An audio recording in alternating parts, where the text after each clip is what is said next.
Hello, hello. Hey, episode 17. Woo! 17. Sweet. I was talking to somebody at this event on Tuesday, and they have a podcast too. They're on episode like 14, so we're a few episodes in front of them. It's like, hey, we got to get to episode 20. That's the key. Get there. But yeah, Yeah, it's those milestones 20 and then probably 50, 100.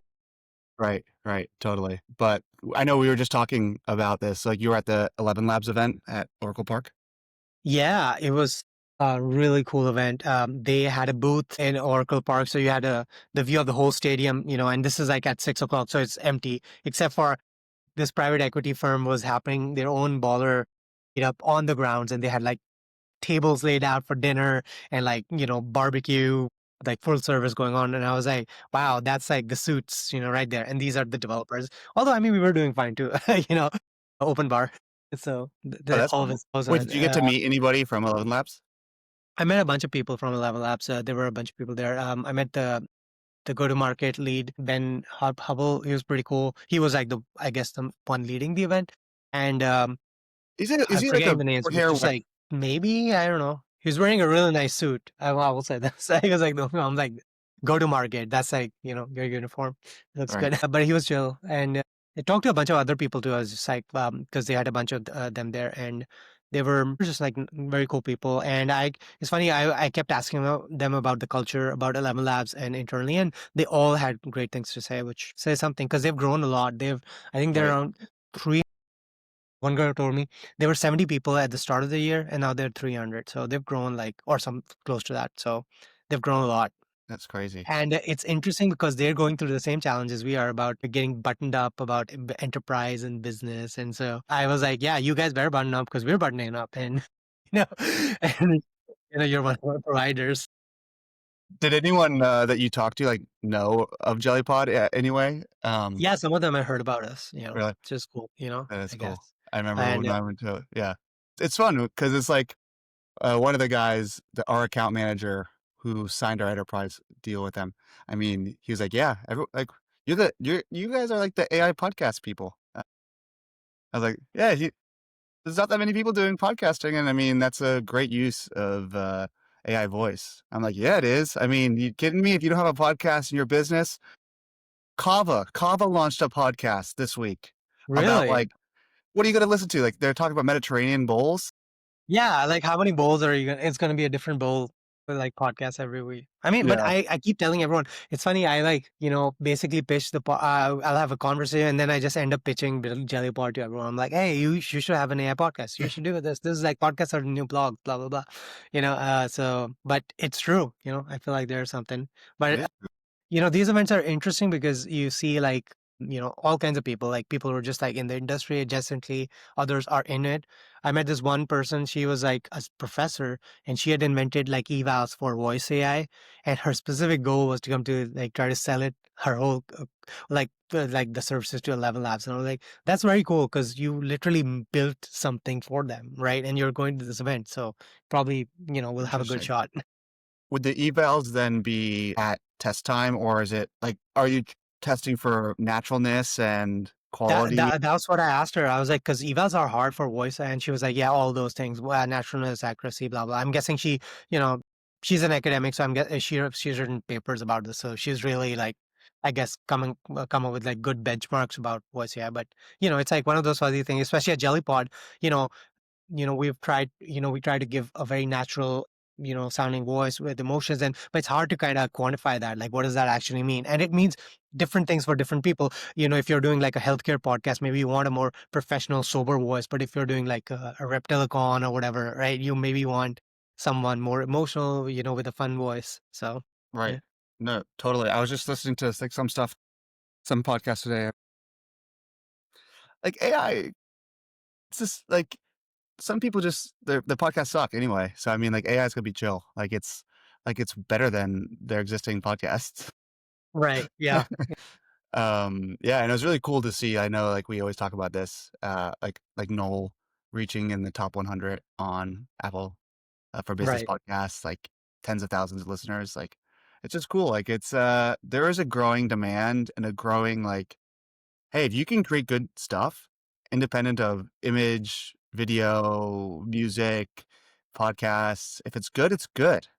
Nobody Right. cares. It's like, if it's bad, it's bad. No one's gonna listen. But if it's good, it's good. And it doesn't matter about the medium of creation.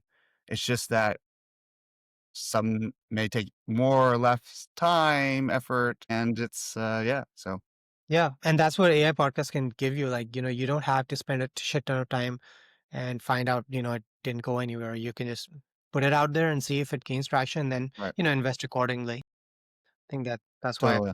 lot of people like it. Yeah. And so I mean, this week is SF Tech Week, like every other week, but this one's kind of more formal, as people would call it. I don't know.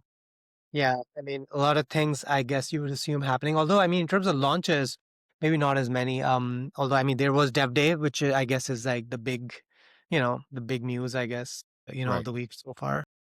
Yeah. So I mean, I think it'll be interesting to recap that. In the generative media, I Sora 2 Right. available via API. Yeah. I think And it's Sora 2 Pro. For some right. reason I didn't catch that the first time, but there are two Soras. So Sora 2 is like the base model, and Sora 2 Pro I guess is better. So When we say better, like, is it better in quality, or is it better in like speed, or is it like what yeah, is it? I think it's more about prompt adherence and stuff like, like maybe the object will actually follow gravity better and stuff. I think it just for me because maybe there's slightly quality as well, but I think that's like the big difference between a bigger model and the quantized version of that model basically. Right. What's the price? Do you know the pricing difference? Is it Yeah, like it's like 10 cents per second for the Sora 2 and 30 cents per second for Sora 2 Pro, which is it's a little steep, but still, I mean, compared to VO 3, VO 3 started at 75 cents a second and now it's down to 40 cents. So, it's equivalent. And I'm yeah, guessing they're subsidizing it because we've talked about this before. OpenAI always, I feel like, never has cheap models and their inference always costs a lot of money. So I do think they're taking a loss on this, probably. interesting. And especially with the app, because the app is like you can do 10, 50 generations like for free, that's a lot of compute. So did you generate some stuff on the app so far? I did a couple. I feel like, I don't know. I'm more into the API side, so I was waiting for that. So maybe now I'll play around with it more. Yeah. It's interesting. I wonder how like they're training these like where do all these companies get their video data? Well, Like I'm now you thinking know. Well, I mean, that's one of the plays with Sort. I mean, I feel like the reason they're letting you create all this video is so they have training data for the next iteration, so it's like a virtuous cycle, so to speak. how does that work? Like the synthetic data, I totally get Yeah. like some people I think most people now coming around to the idea that synthetic data is a fine way to do it. But in this case, in video, like what's the quantitative traits that you can actually say, hey, this was a bad generation? Is it going to be like the user generates I into think really basically, I think because, and this is why I've been thinking about this, the social app idea makes more sense in that because then you get stuff like likes, comments, remixes, shares. Those are great signals on what video, is doing well or not, right? So I think that's actually why they made it into a social app because they basically get a reward function for free. And that's why they're letting you create these videos. through the terms of service. So I wonder if I remember I saw this on Reddit. Your check like you essentially just have an OpenAI account, the Yeah, same one but that you apparently use. you can't delete Sora. You have to delete your ChatGPT account or something like that. Right, Or right. you're banned from it or something. I don't know if that was true or not. Some guy said that. Yeah, I saw that too. I don't know if it's true. If like you delete your Sora account, you delete your ChatGPT account, and you're never able to use it again. It makes sense if it's just like your OpenAI account and you delete your Sora and it's kind of like all like commingled like that. It would delete your ChatGPT account, which I could get. I don't understand the part where if you delete it, you can't re-sign up. That doesn't make sense to me. Right. Yeah. But like the interesting thing on like the what two things. So if users are generating content, the signals that a social app in AI's world may give you, are those the right signals to know whether or not something is good? Like what what is OpenAI's goals with Sora? Is it to be a realistic model that helps them understand the world, to achieve AGI, to like, hey, if there's a video where Sam Altman's on a skateboard stealing GPUs and it runs through a wall, like that's like not a good thing and it probably won't get posted or probably like it's just weird and we want to get rid of that out of the training data. But I'm just curious because if you ever go into like the dark corners of the internet and you see some like weird things that are Mm, at least before today, like they weren't AI generated, and there's like weird stuff like Shrek is love, Shrek is life. If you remember that video, that was like a weird one. And it was like animation, it was just weird. And then those got virality. Those had a lot of signal of like being mhm, popular. Is popularity on a social app like Sora 2 on the mm, mobile app, is that a good signal for them to like refine the model? Or is it like yeah. might get into like a weird space where all this stuff is weird? Yeah, I mean, that's a good point because if you think, I mean, if your objective function is like, I want to just make realistic videos and stuff, but like a cat video of doing Olympics, like, pops off because it's funny, like that, like, how do you distinguish between that versus like, oh no, this is the actual good generation, we want to use that training data. So you're right, because all the most popular videos I've seen are just ridiculous, like fat people Olympics or something like that. But so yeah, I don't know. I mean, there's a way for them to filter through, but it's a good question. At the same time, it could also be something as simple as they're like, let's just get the data and then we'll figure it out. So Right. Because it also could be like rather than is the output good, it could be like how many iterations did the user take to get to the thing that they thought was okay to publish? yeah, Like prompting and like, hey, they wanted this banana to be green, but we kept showing them a yellow banana, and like it took a few times, and they yeah, had to like hey, prompt. that's smart. Yeah, right. I mean, that's a great reward signal. We've talked about that for Jellypod as well. Like, people edit transcripts. It's a great, Right. signal to follow. But yeah, that was it's an interesting feature. I just saw it on the API as well. It's called Remix basically, but you can't just upload any video. It only takes Sora 2 generations and then it can remix it. And I do think that's actually pretty very powerful tool because it was one of the biggest growth hacks at TikTok because people would take a TikTok video and add a reaction to it or something, and it would get ridiculous where people would react to the reaction to the reaction to the reaction to the reaction to the Right. video. It's just like a chain. So I imagine like it would be very cool if they have that functionality where you can see how a source video started here and then users remixed it to a certain state later. Right. No, totally. I mean, wait, so was that in the API too? That's on it's called Remix. It just got added. So yeah. So I mean, so they do watermark them.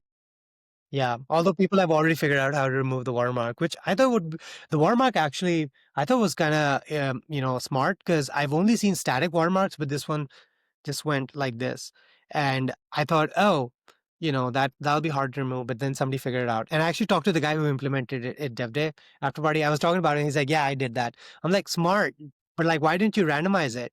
Because I mean, you should just mat.random that shit, and so that's just a little What do you harder. say? He was like, I think maybe he got annoyed by that or something. I can't recall. But he just didn't give me a reply, or maybe it was too noisy. That's funny. So how does the API know that you're remixing a Sora video? Is it the steganography, kind of like this I'm watermark sure there's inside a of it? signature, or these videos all have a signature, invisible signature inside that they can probably Gotcha. That makes distinguish. sense. It's the same with fake videos and stuff. All these videos will have a signature or invisible watermark. At least that's how they'll distinguish. Hopefully, that'll be much harder to remove. I've also seen papers where it's like it's not as simple as something a watermark where it's literally built into the pixels themselves, like it's inside the video, and that makes it like way harder to delete it. And I think Right. that's important to have, because you want something to Totally. add to know it's fake. But speaking of that, Theo, the YouTube influencer, he released this app which was funny. It was called Add Sora, a Sora water maker, and basically what it does is it actually adds the Sora watermark to any video, and that was the kind of a interesting, use case because I'm like, well, why would you do that? But then. It kind of is funny because you can take real videos and add the watermark and make people, think it's fake, which is another interesting can of worms. That is interesting. The implications of that, you're like, no, I didn't say that. Look, it was an AI generated video. Yeah. Well, like the joke is a lot of like people like, they have Sam Altman has like compromising videos and that's why he did Sora because he wanted his avatar to be used so that he could deny that. Yeah. No, that's interesting. Just I always loved the whole, the cryptography of putting the information inside the pixels, like, you kind of change the values slightly, or it's even sometimes invisible, where it's just, like, not even noticeable to the human eye. It just the data has changed slightly Right. to Right. insert Yeah. kind of signature. Yeah. Or adding some noise and stuff just to confuse the LLM, like Totally. artifacts. I I know we talked about this, but I had the chance to talk to the Fall founder, I forget his name, but, asked a quick question about the world models, and his answer surprised me. So, he we were talking about Genie 3 quickly, and they were able to achieve persistence in the world and, like, painting on the wall and stuff, whereas this World Labs and their Marble the publicly available, like, Marble world, Mhm. was like was it the Hobbit whole one that we were talking about a few weekends Yep. ago? Right. The Right. World Labs. These Yeah, 5 Phillies. were labs. Yeah. Right. And they're completely different architectures, I guess, where World Labs is, like, pre-rendered, and so it generates the world once, and then you, like, walk around in that world. Mhm. And then, like, Genie 3 is actually, like, a world model. So I think at the surface, they look kind of very similar, but, like, Genie 3 is just so many more epics ahead in terms of, like, Interesting. it's, like, actually generating the pixels at every frame, whereas World Labs, the Marble is, like, they generate the whole world once, but Mm, that's how they can achieve that you could walk around and everything kinda stays the mm, same, but, um interesting. Well, I mean, I would imagine like it wouldn't be too hard to go from that to just using that as a context for the next iteration, just kind of generate more of the world. But it is crazy how fast they do it, though. I mean, both like we've talked about how Genie 3 is so fast, and same with World Labs. Meanwhile, video where Sora is like 30 cents a second, still, there's Right. still like that Oh, ceiling. totally. It's super interesting. Well, okay, cool. So, last week we talked about Sora 2. We've talked about did you know that Sesame got acquired by Apple? What? When did that? The Sesame Voice people? Really? When did Somebody this said it happen? to me the other day, and I was just like, "Wait, what?" So maybe Sesame's gonna be in Siri, that crazy good voice model. Interesting. I mean, they kind of like dropped off the map. Like they had this really cool release when they came out, and then went nowhere. But it's interesting because we were talking about. I was talking to some people about the competitors to ElevenLabs, and they're all kind of like dropping off like fast. Like Cartesia, nobody really talks about them anymore. They were trying to do more just the fast real time voice because they had their model were SSM based Flash, and the founder is like he invented Flash attention. There's they had all this theoretical knowledge, but some of just couldn't find PMF, I think, or at least that I know of. Same with Sesame, I guess. I guess they found out like they couldn't really survive on their own, so might as well get acquired. Which they probably got a good deal for that. I mean, like, this is, like, the thesis. I think too many people compete at a foundationally hard level. And Mm, if you can win, you win big. If you become the next AMD or NVIDIA and you build this really hard thing and chip, like, or you become like you're competing at like you're Anthropic or OpenAI, like you're building like the language models. There's all this non-differentiated work that is expensive to get to creating a model, to create a chip, mm, to create like these amazing technologies where the opportunity, if you do win, it's very large. It's a winner takes all or winner takes most market. mm, But I think that, and those are the things that seem the most attractive to most people. If you're an engineer, you're like, mm, I want to work on these hard problems, which is totally fair. It just is like, there's so much more value that can be created with a higher likelihood of success at the mm, application layer on top of these platforms. Like OpenAI, they're going to build the most amazing model, and then you'll have Anthropic there, whatever. Like what happened to Mistral, or these like right, they can differentiate themselves through like compliance, like Mistral is doing, where we're going to be the EU, we're going to make sure that everything is like compliant to EU standards, and we're right, going to right. go down that. But it's not like there might be some technical challenges for sure, but like it's this non-differentiated kind of research work that the payoff's huge, but it's going to be hard to compete because people are going to fall off. Same with voice. ElevenLabs, they raised Right. what, $300 million or something recently. Yeah. And if you're Cartesia or someone else, like what dimensions are you competing on? You're competing on Yeah. realism, the naturalist. You're competing on the number of language supported, which is a finite number. So it's like Mhm. you can't like always compete. Once you can support every language, you support every language, and everybody else has to catch up. Latency, like you just like they're not trade offs really. Like you can still have a very natural. Well, there probably is, but like you could see that you could have a very fast model that's very natural that speaks all languages, and the first person to get there wins the market. Like I think. Right. Yeah. So what's another person going Yeah. to do? Like, I mean, Yeah. they Well, got provided they can execute on the relationships, which is what they're doing. Like it's all about enterprise relationships and, just building the reputation that we are the company, we handle your voice data. It's all secure. We're all compliant, blah, blah. So those things just become, the what matter. Because you're right. I mean, it becomes a commoditized feature, basically. Same with the music. I mean, Suno was first out of the door. I mean, Udio and others are following, but it's hard for them. I mean, so maybe it's like winner take all there, or it'll be like they get acquired. Which I think there's a big chance that Suno or Udio just get acquired because they realize they can't just exist without them because they're getting sued out of existence and all that, and so they go to Spotify or Disney they're like, all right, you understand studios, you have the relationships, just take us, you know? oh, absolutely. I mean, I think we talked about this the other week, but like Spotify, the CEO stepped down, CEO and founder, and the two there's now co-CEOs, I think, or maybe it will be in 2026, I think. Not immediately, Right. but like I think Spotify and the music landscape is going to completely change. Like I think that Spotify, it's $100 billion company, Hmm. crushed. They completely changed music industry forever. Went from 99 cent songs and albums Right. to streaming anything at any time. Right. And I think that they're going to move towards, hey, we did the distribution, we get music to people's ears. Now, like we talked about, Hmm. we're going to help people create more Yeah. and go direct. Hey, if you're an artist and you're using cool tools and you just want to go distribute directly through Spotify versus a label, come to us. Don't go to the record labels. We're going to get you money, more money than the record. We're not going to take as much as the record labels. It's going to be, you're going to be in the algorithm. You're going to be promoted. And I think they're going to buy up the AI tools. I genuinely think that you could see Spotify saying, we're going to invest in creating an amazing ecosystem for more people to create music.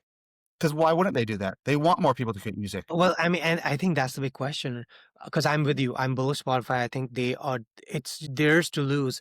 But I think the big question is like they have their biggest thing is like their relationship with the artists and they are dependent on the artists currently, right?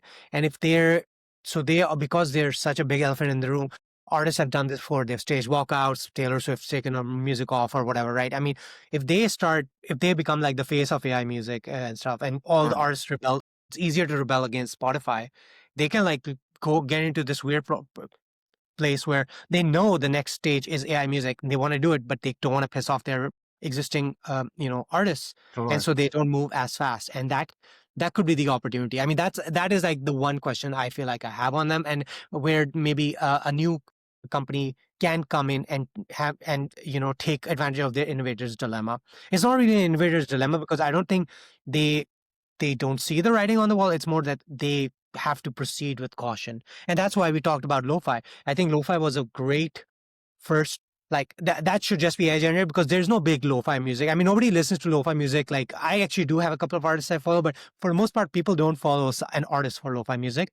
And so even if the artists get pissed off and leave Spotify, they're like, whatever, we have enough lo-fi tracks. But Taylor Swift leaving, that's huge, right? I mean, if one if they started doing like pop songs and stuff, then that's like a little dicey territory. And I think that's where I think they might do something like a hybrid where they say, and I actually saw this, 50 Cent of all people tweeted this out. He took a song he hadn't released and made like this jazz version of it. It was like a hip hop song, but it's like jazz version. And I'm like, you know, I've always thought of like fans doing that, but like, why can't the artists do that? So maybe that's like another way they can get in, where the artists come in, they have their tracks, and they're like, okay, we'll take this old track you have, remix it, A/B test it, find out what works, Right.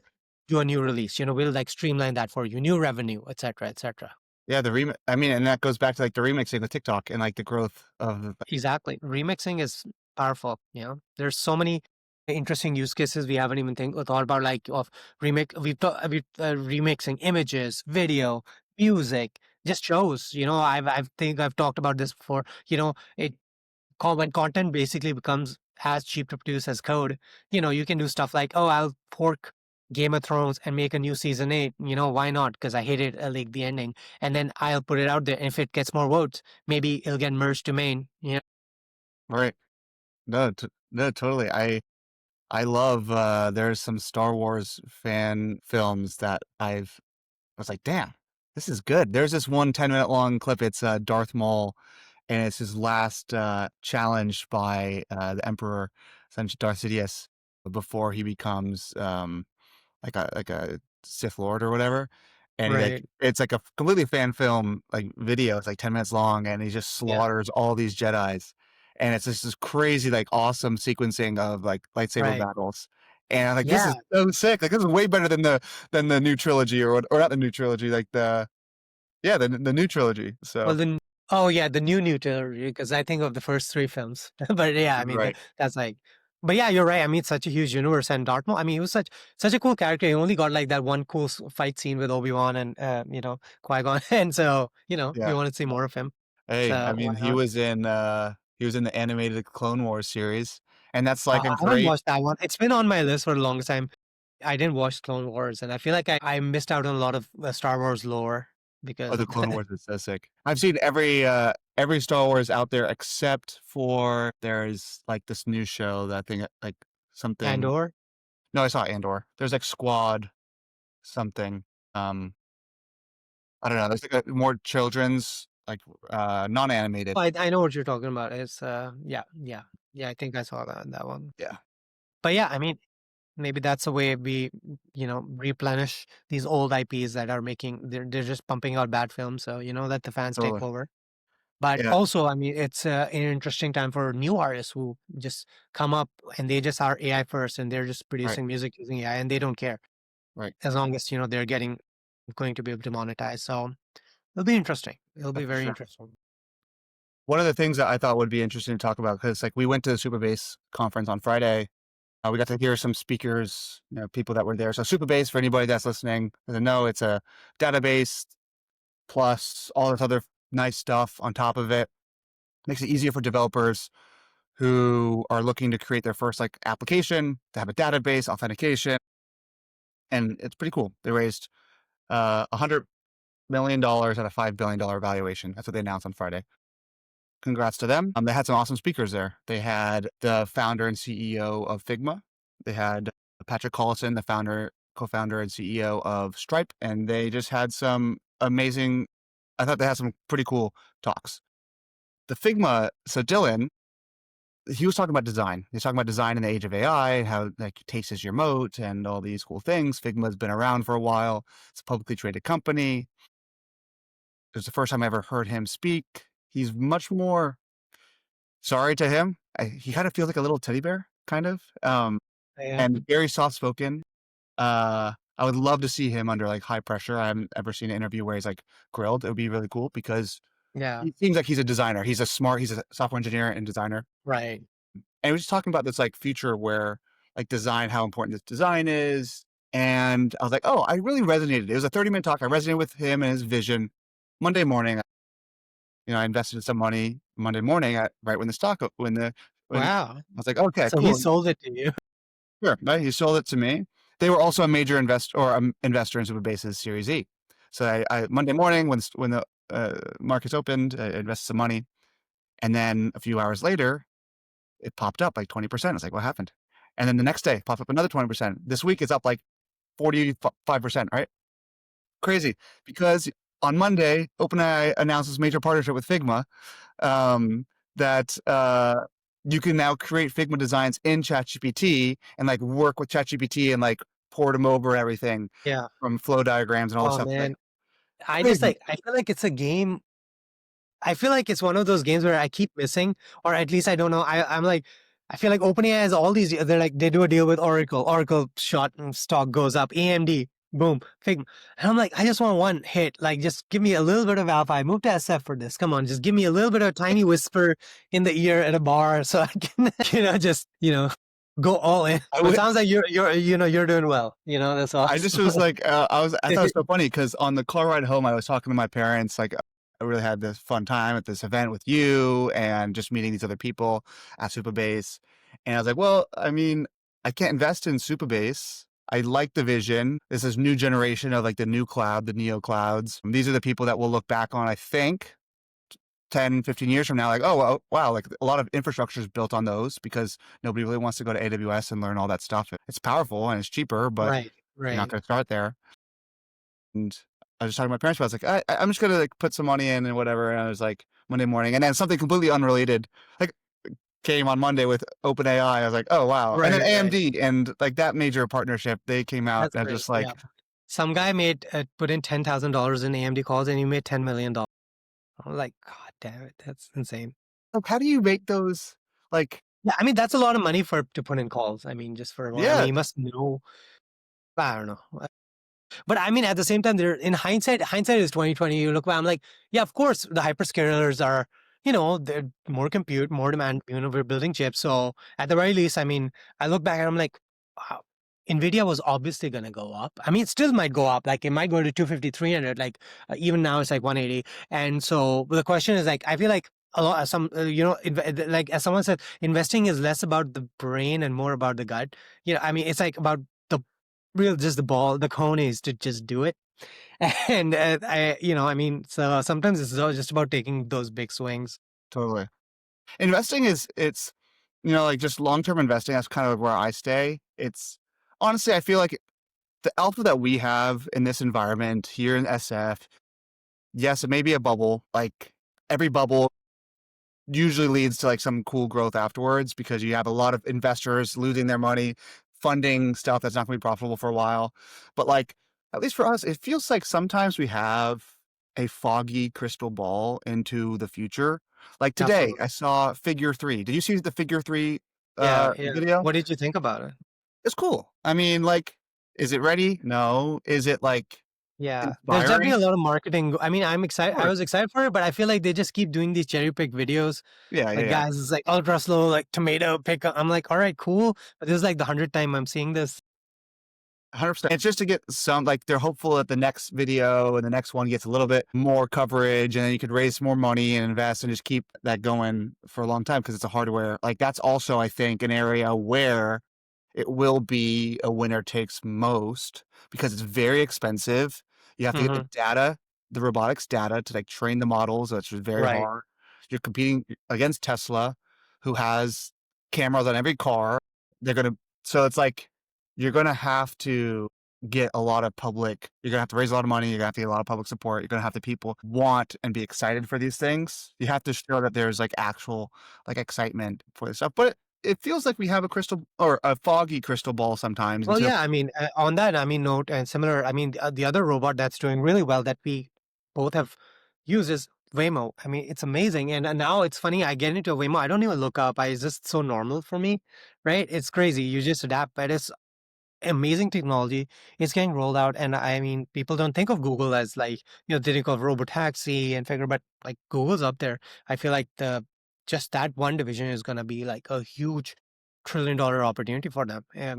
So yeah, you can use that and then make an investing decision, which, no financial advice. I mean, I personally did a little bit in right. Google, so we'll see, how that goes.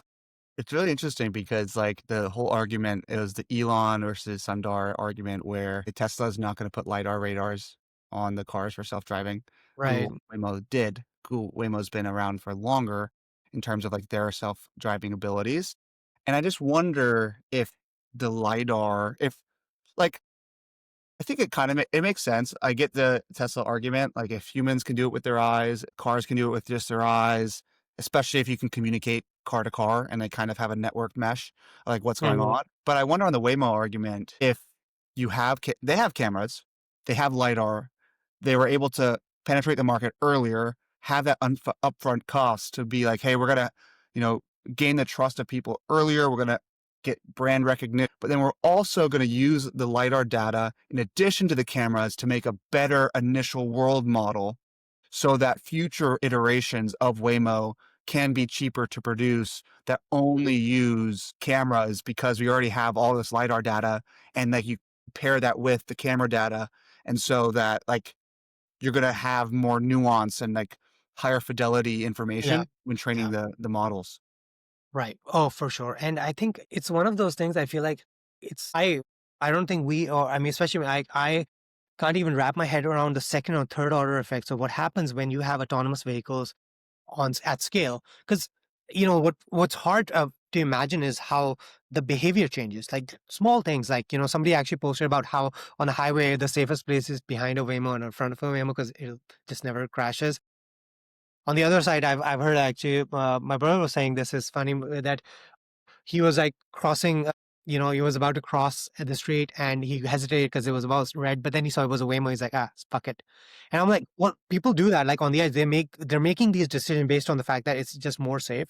And how is that gonna span out when you have thousands of these vehicles? Like, how's that gonna work? And some of it will be worse, like these edge cases. Others will be better because Waymo's is one of those things where I think it's like a network effect where the more Waymos there are, the safer it is because the more predictable their environment gets because they're the ones on the road now. And at some point, maybe we'll fundamentally just think about traffic lights. Like, why do we have these inefficient traffic stops and stuff just because that's what humans, like are used to. But maybe there are ways where, autonomous robots can just keep going and just stop, when they need to because Right. they're so safe. So. Have you ever seen that video? It's a fake video of like a crazy intersection and all Yeah, and people are like walking around. Yeah. I was like, even if I knew that it was safe, I would still not like do it. I wonder how they actually filmed that. I mean, this is like before Sora, so I mean, that was right. definitely actors walking around, and maybe they photoshopped it and like, made it closer or something. No, it's gonna be like I think the one thing with all the troubles and problems that this country and the world has, when you have like you have issues and there's like such optimism. I think I take the optimistic approach. Like, hey, when you're here, there's a lot of room to grow. And when you talk Mhm. about cities, and you talk about like building and infrastructure and autonomous vehicles. Like you can imagine a future that if we all come together and like are committed to like improving society in some ways, you might have different opinions on like how to do it, but like autonomous vehicles, the information that those gather, like lights and signals, like who hates, like everybody hates waiting at a red light when there's nobody around. And like there's all these like things that just make the world less efficient because it has to overcompensate for the few percentage of people that will take advantage, like the tragedy of the commons, like they'll take advantage of their environment Mhm. at, but damaging everybody else around them, like prioritizing themselves, self-motivated individuals. And then like you could just kind of make a more like just like a more efficient world.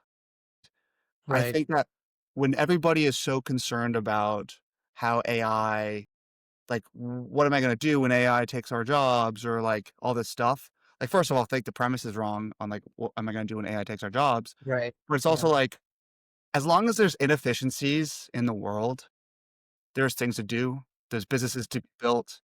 Like, unless the world is perfectly efficient, which will never be, there'll always Right. be the opportunity to build something and to do something better and make something better. And that's like the argument I always have about like all this stuff is like, well, I don't think AI is going to make this world perfectly efficient for everybody. Just So, gotta find those cracks. right, That's totally. awesome. Awesome. Well, episode 17, Creative Flux. Yeah. On that optimistic note, On that note, yeah, like we'll let's end it here. Sweet. yeah, let's get out there, find those cracks, fill them up. Yeah, totally. Okay. Yeah, I'll talk next week. Talk to you. Take care. Bye.